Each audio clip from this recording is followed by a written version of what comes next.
What's up guys, it's Joanna here, founder and CEO of Supwell, and I know the marathon distance gets a lot of love. People structure these crazy training blocks to go tackle marathons, and I did that as well last year. But what I'm focused on right now is the half marathon. It's my favorite distance because you can control more of that outcome. And also you can run 13 mile, 16 mile long runs every week to build up your strength to tackle that half marathon.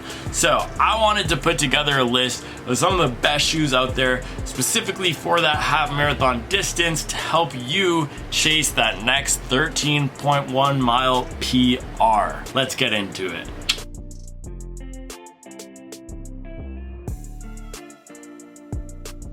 Okay, so first up, we got the king of road racing, the Nike Vaporfly Next Percent 3. This is the latest in Nike's Vaporfly Next Percent line.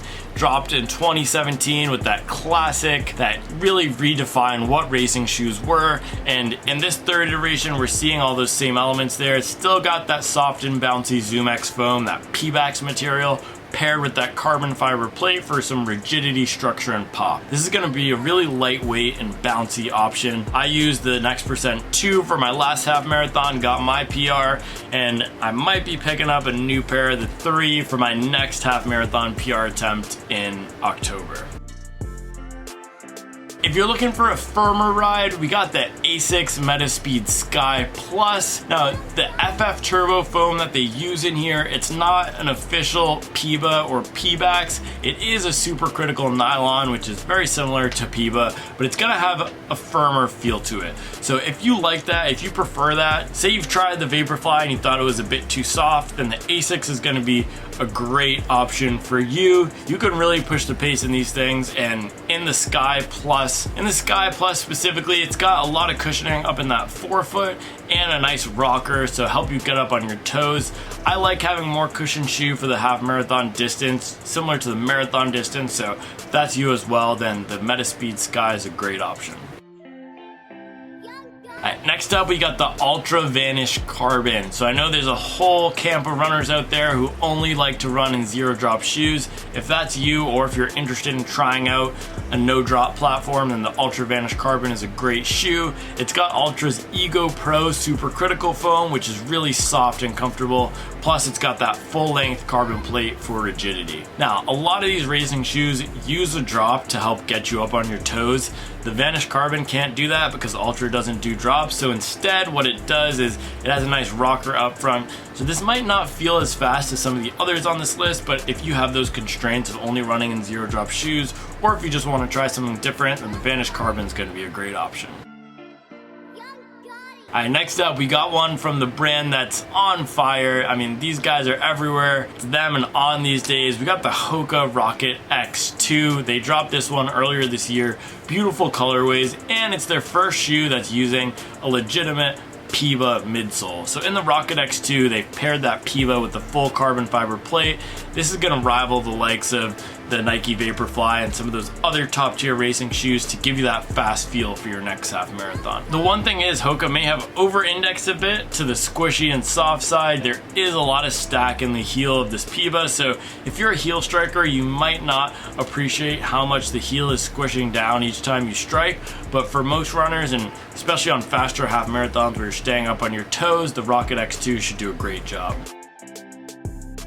Alright, next up we got the Saucony Endorphin Pro 3, which is going to be the most comfortable super shoe for your half marathon. If you're looking for a super shoe that will feel just as good at mile 11 as on mile 1, then go for the Pro 3. This thing feels great across a range of paces. Unlike some of the other competitors on this list, it has a wider heel, so when you're heel striking or going slower, it still feels pretty natural. It almost feels like a daily trainer at those paces.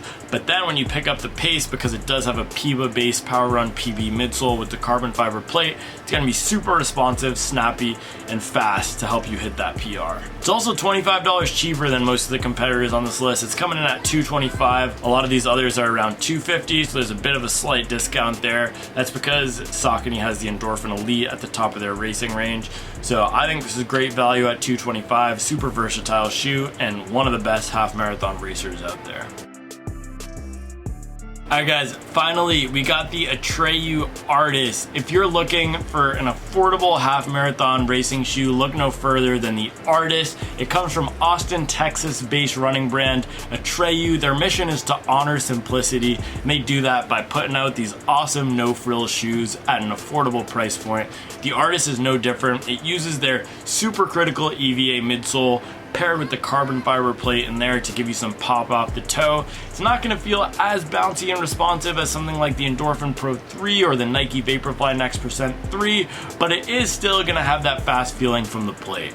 So if you're looking to save $100 to $150, go for the Artist at that $100 price point. That's an insanely priced shoe in the racing category. Alright guys, so there you have it. Those are the best half marathon racing shoes out there right now. Let me know in the comments what your next PR goal is. I'm personally going to be training for sub 120 soon, so wish me luck and I'll wish you luck. Thank you for liking and subscribing. I will make sure to keep you up to date on the latest and greatest in the world of performance running.